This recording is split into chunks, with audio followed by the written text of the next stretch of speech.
নমস্কার, আপনি শুনছেন এই সময় গোল্ড।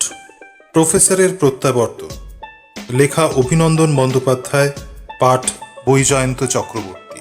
তৃতীয় পর্ব। 30শে এপ্রিল, শুক্রবার। সাফল্য। এক্সপেরিমেন্টে সাফল্য পেয়েছি হাতে নাতে। করোনা ভাইরাসের দাওয়াই অবশেষে প্রস্তুত, এবং সেটিও আরেকটি ভাইরাস বিশেষ। নাম দিয়েছি ইমিউনোভাইরাস। ইমিউনোভাইরাস করোনা ভাইরাসের কাউন্টার ভাইরাস। করোনা ভাইরাসের এক বিশেষ স্ট্রেনের খোলনলচে পাল্টে তার সঙ্গে ব্যাকটেরিয়া ফেজের এক বিশেষ স্ট্রেনের অ্যান্টিজেনিক শিফট ঘটিয়ে সৃষ্ট সংকর ভাইরাস হল এই ইমিউনোভাইরাস, যাতে এয়ারবর্ন অর্থাৎ হাওয়ায় ভর করে সংক্রমণ ছড়াতে সার্থক। সংক্রমণের হার করোনা ভাইরাসের তুলনায় বহুগুণ বেশি। এই ইমিউনোভাইরাস একবার সংক্রমিত রোগীর শরীরে প্রবেশ করলেই নেমে আসবে গাঢ় ঘুম।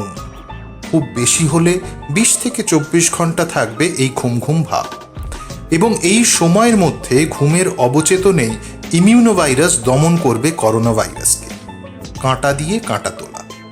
এই 20 থেকে 24 ঘন্টার মধ্যেই করোনা থেকে মুক্তি। শুধু তাই নয়, করোনায় সংক্রমিত হয়নি এমন ব্যক্তির শরীরে এই ভাইরাসের প্রভাব কিন্তু অন্যরকম।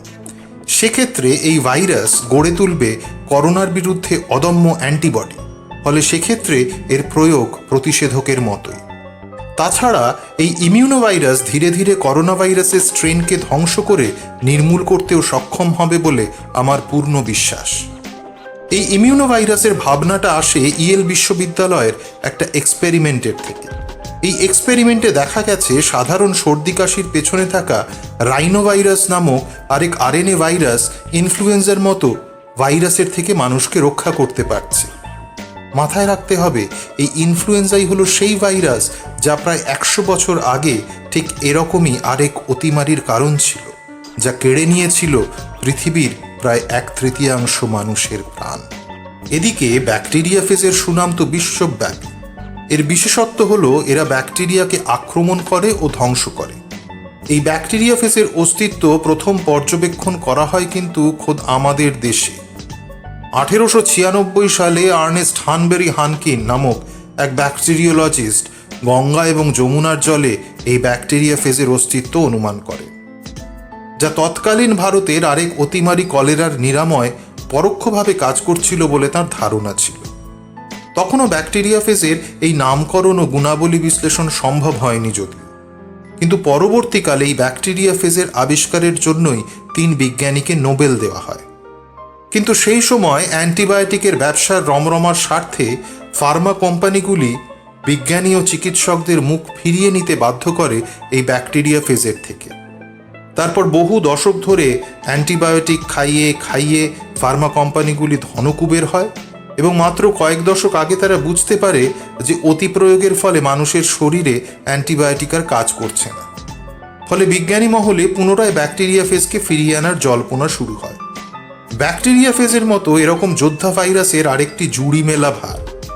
ফলে আমিও এক্ষেত্রে তার দ্বারস্থ হই, আর অ্যান্টিজেন শিফট ঘটিয়ে করোনা ভাইরাসের এক বিশেষ স্ট্রেনের সাথে এই যোদ্ধা ব্যাকটেরিয়া ফেজের এক বিশেষ স্ট্রেনের মিলন ঘটাতেই ইউরেকা! ইমিউনোভাইরাসের প্রথম স্পেসিমেন তৈরি হয় 26শে এপ্রিল দুপুর নাগাদ। এরপর গিনিপিগের আসনে স্বয়ং আমি। কিন্তু তার আগে করোনা ভাইরাসের আমার শরীরে বাসা বাঁধা প্রয়োজন। তাই সযত্নে করোনা ভাইরাসকে স্থান দিলাম নিজের শরীরে, যাতে শরীরের অ্যান্টিবডিগুলি করোনা না আটকাতে পারে তার প্রস্তুতি নেওয়াই ছিল। এরপর কোভিড সিমটমসের জন্য দীর্ঘ অপেক্ষা। ইতিমধ্যে একটা করোনার ইনস্ট্যান্ট সেলফ টেস্টিং কিট বানিয়ে ফেলেছি। অবশেষে গতকাল অর্থাৎ 29শে এপ্রিল সকালে ঘুম থেকে উঠে দেখলাম স্বাদ গন্ধ পাচ্ছি না। মাথাটায় ভার ভার ভাব। ইনস্ট্যান্ট সেলফ টেস্ট কিটটায় টেস্ট করতেই দেখলাম যথারীতি পজিটিভ। এবার আসল পরীক্ষা। ইমিউনোভাইরাসের স্পেসিমেনটা আমার স্টাডিতেই রেডি করে রাখা ছিল। আমি উঠে গিয়ে সেটা আমার শরীরে চার্জ করে দিতেই একটা প্রকাণ্ড হাই উঠল। ঘুম থেকে উঠেই এই জীবনে প্রথমবার বিছানায় ফিরলাম। নিউটনও দেখি আজ খাটে উঠে। আমার বুকের কাছে সে ল্যাজ গুটিয়ে শুয়ে পড়ল। ব্যাস, তারপরে আর কিছু মনে নেই। ঘুম ভাঙল আজ ভোর রাতে। ঘড়ি দেখলাম 4:44। উঠে বসলাম। মাথা হালকা, শরীর ছটছড়ে, স্বাদ গন্ধ স্পষ্ট। ইতিমধ্যে নিউটন আমায় উঠতে দেখে 3 বার ম্যাও করেছে। বেচারার খিদে পেয়েছে নিশ্চয়। টানা 22 ঘন্টা ঘুমোলাম প্রায়। এবার ইনস্ট্যান্ট সেলফ টেস্ট কিটে একবার টেস্ট নেগেটিভ এলেই ইমিউনোভাইরাসের কার্যসিদ্ধি হাতে নাতে প্রমাণিত। আমি বিছানা থেকে নেমে নিউটনকে খেতে দিয়ে স্টাডির উপরে রাখা টেস্ট কিটটা তুলে নিয়ে টেস্ট করতেই রেজাল্ট এলো নেগেটিভ। ব্যাস, আর চিন্তা নেই তাহলে। মহামারীর অস্ত্র অবশেষে তৈরি। কিন্তু সে অস্ত্র পৌঁছবে কি করে সারা পৃথিবীবাসীর কাছে? আমার হঠাৎ মনে পড়ে গেল আলেকজান্ডার অ্যালোয়সিয়াস ক্রাগের হিপনোজেন ছড়িয়ে দেওয়ার পরিকল্পনার কথা। বাষ্পীয় পদার্থ বা গ্যাস কি করে একটা শহরের উপর ছড়িয়ে দেওয়া যাবে তার 2টি সহজ উপায় ক্রাগ বর্ণনা করেছিল তার সেই চামড়ায় বাঁধানো রিসার্চের খাতায়। এক হলো পাইপের সাহায্যে, অন্যটা প্লেন থেকে বোমা ফেলে। বোমা হবে প্লাস্টিকের তৈরি। মাটির কাছাকাছি এলে সে বোমা থেকে গ্যাস আপনি চতুর্দিকে ছড়িয়ে পড়বে। আর এই হিপনোজেন গ্যাসের একটি কণা বা মলিকিউল একজন মানুষের নিঃশ্বাসের সঙ্গে তার দেহে প্রবেশ করলে সে মানুষ 24 ঘন্টার জন্য সম্মোহিত বা হিপনোটাইজড হয়ে যাবে। আমার শরীরে একটা বিদ্যুৎ খেলে যায়। ইমিউনোভাইরাসের ক্ষেত্রেও তো ক্রাগের এই পথ অনুসরণ করা সম্ভব। ইমিউনোভাইরাসও যেহেতু এয়ারবোর্ন এবং জৈব পদার্থের অস্তিত্ব ছাড়াই দীর্ঘকালের জন্য বাতাসে থাকতে পারে, এই একই পদ্ধতিতে সারা বিশ্বে কয়েক সপ্তাহের মধ্যেই সহজেই ছড়িয়ে দেওয়া যাবে ভাইরাসে সংক্রমিত গ্যাস বা বাষ্প। ফলে ইমিউনোভাইরাসও গ্যাসের কণার মতোই সহজেই মানুষের নিঃশ্বাসের সঙ্গে তার দেহে প্রবেশ করে গড়ে তুলবে সংক্রমণ, যা করোনায় আক্রান্ত রোগীদের একদিনের মধ্যেই করে তুলবে সুস্থ ও অন্যান্য সুস্থ ব্যক্তির শরীরে তৈরি করবে এমন অ্যান্টিবডি যা করোনা সংক্রমণ আটকে দেবে অচিরে। নিপাত যাবে মহামারী, পৃথিবী সুস্থ হয়ে উঠবে আবার। মনে মনে ক্রাগকে ধন্যবাদ জানালাম। সে আজ বেঁচে না থেকেও আবারও মনে করিয়ে দিল তার শ্রেষ্ঠত্বের কথা।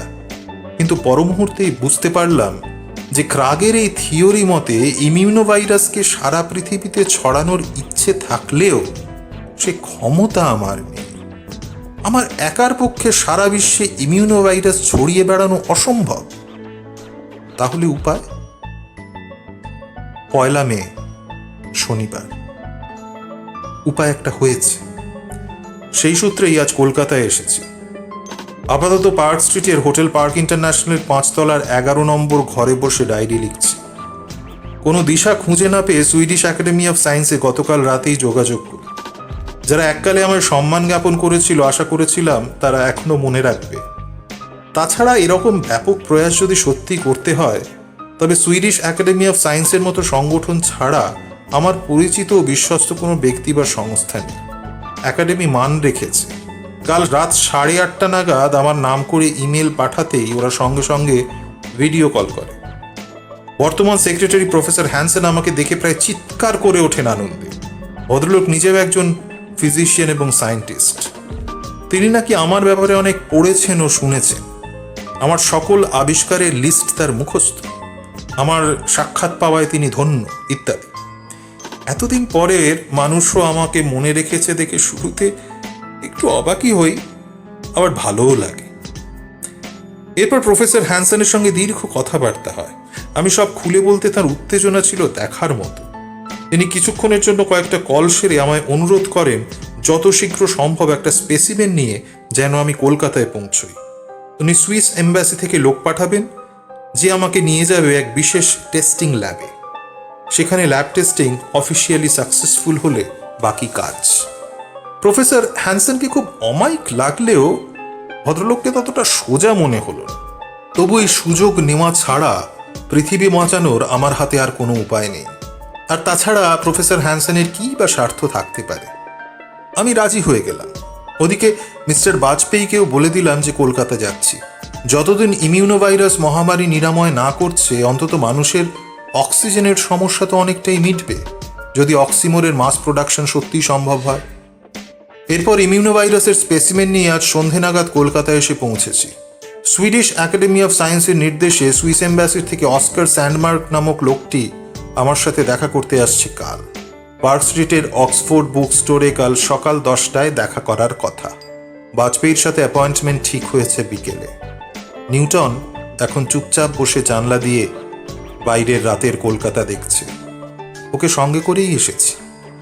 এই হোটেলটি পেট ফ্রেন্ডলি, ফলে অসুবিধে হয়নি। 2রা মে, রবিবার, সকাল 10:12। অস্কার স্যান্ডবার্গের কোনো পাত্তা নেই।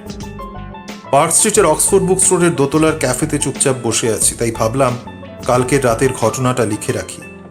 এ যাত্রাতেও যে আমাকে অ্যানাইহিলিন ব্যবহার করতে হবে তা দুঃস্বপ্নেও ভাবিনি।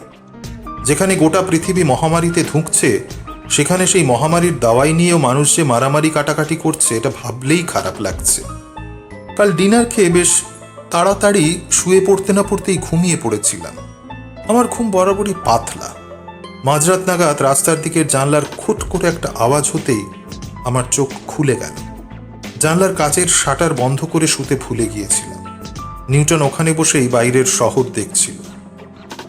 সেই খোলা জানলা দিয়ে ইতিমধ্যে একটা ছায়ামূর্তি এসে ঢুকেছে আমার ঘরে। অন্ধকারে মুখ, পোশাক কিচ্ছু বোঝার উপায় নেই। দীর্ঘদেহী, সুঠাম চেহারা। ছায়ামূর্তি দেখে এটুকুই বোঝা যায়। এবার সে সোজা এগিয়ে এলো আমার মাথার কাছে। আমার চোখ যে খোলা সে বুঝতে পারছে কিনা তাও বোঝার উপায় নেই। ঘর নিকষ অন্ধকার। জানলার আলো পেছনে নিয়ে আগন্তুকের ছায়াই শুধু দৃশ্যমান। ইতিমধ্যে এই ছায়ামূর্তি রিভলভার বার করে ধরেছে আমার মাথায়। এবার ভেসে এলো তার ভারী কণ্ঠস্বর, গেট আপ। কথার সুর শুনেই বোঝা যাচ্ছে লোকটা ইতিমধ্যে বুঝে গেছে যে আমি সজাগ। আমি কোনো উত্তর না দিয়ে উঠে বসি। আবার ভেসে আসে সেই কণ্ঠস্বর, ভাইরাস কা স্পেসিমেন কিধার হ্যায়। এবার চিনতে পেরেছি কণ্ঠস্বর, বাজপেয়ী। কিন্তু সে তো অত বড় ফার্মা কোম্পানির মালিক, সে এভাবে চোরের মতো স্পেসিমেন চুরি করতে আসবে কেন? আর স্পেসিমেনের ব্যাপারে সে জানবেই বা কি করে? প্রফেসর হ্যানসন ছাড়া তো আর কারুরই জানার কথা নয়। তবে কি আমার ফোন, ইমেল সব ট্যাপ করা হচ্ছিল? তবে কি লোকটা আদৌ বাজপেয়ী নয়?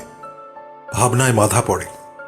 আমার কপালে রিভলভারের ঠান্ডা মাঠটা ছুঁয়ে ভারী গলাটা আবার ধমকায়, কুইক, গেট আপ, স্পেসিমেনটা বার করুন।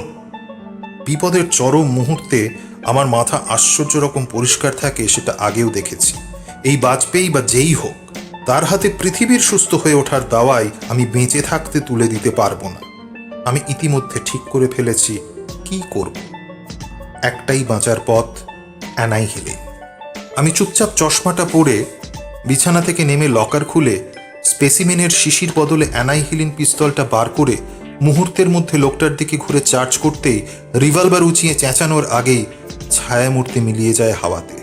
মেঝেতে ঠক করে পড়ে তার রিভলভার। এতক্ষণে নিউটনের ঘুম ভাঙে।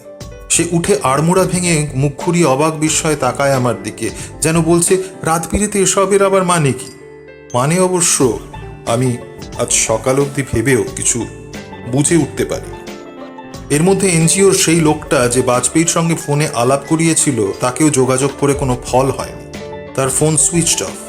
অক্সিমোরের মাস প্রোডাকশন বোধহয় এ যাত্রা আর হলো না। এখন 10:40। সুইসরা সময়ের খেলাপ করবার লোক নয় বলেই জানি। অস্কার স্যান্ডবার্গ কি তবে আসছে না? কি আর করার, অপেক্ষা করা ছাড়া। কালকে রাতের ঘটনার পর থেকে সঙ্গে স্পেসিমেনটা নিয়ে বেরোতেও একটু অস্বস্তি হচ্ছিল। এখন তাও অনেকটা স্বাভাবিক বোধ করছি। গোটা পৃথিবীকে সারিয়ে তুলতে পারে এমন দাওয়াই আমার বুকের বাঁ পকেটের মধ্যে বন্দী। যত শিগগিরই তা সারা পৃথিবীর মানুষের কাছে পৌঁছে যায়, ততই মঙ্গল। এই বছর অর্থাৎ 2021-এর 2রা মে সত্যজিৎ রায়ের জন্মশতবার্ষিকী উপলক্ষে আমার ভাইকে শঙ্কু সমগ্র উপহার দেব বলে আমি বই কিনতে যাই পার্ক স্ট্রিটের অক্সফোর্ড বুক স্টোরে। সেখানে বই কেনার ফাঁকে 1 কাপ কফি নিয়ে উপরে গিয়ে বসতেই এই ডায়েরি এবং হোটেল পার্ক ইন্টারন্যাশনালের 5 তলার 11 নম্বর ঘরের চাবিটা পাই ফাঁকা টেবিলে। আর কিছু না, শুধু এই ডায়েরি আর চাবিটা। প্রথমে এদিক ওদিক খুঁজে কাউকে না পেয়ে কৌতূহলবশত ডায়েরি খুলতেই আমি তারপর এক নিঃশ্বাসে এই ডায়েরি শেষ করে ছুটে যাই হোটেলের রুমে। সেখানেও কাউকে পাই না, শুধুমাত্র ফ্যালফ্যাল করে তাকিয়ে থাকা সাদা রঙের একটি হুলো বেড়াল ছাড়া। সে আপাতত আমার জিম্মায়। আর ওই ডায়েরিতে যা পড়েছিলাম তা তোমাদের হাতে তুলে দিচ্ছি। এসব সত্যি কি মিথ্যে, সম্ভব কি অসম্ভব, তা তোমরা বুঝে নিও।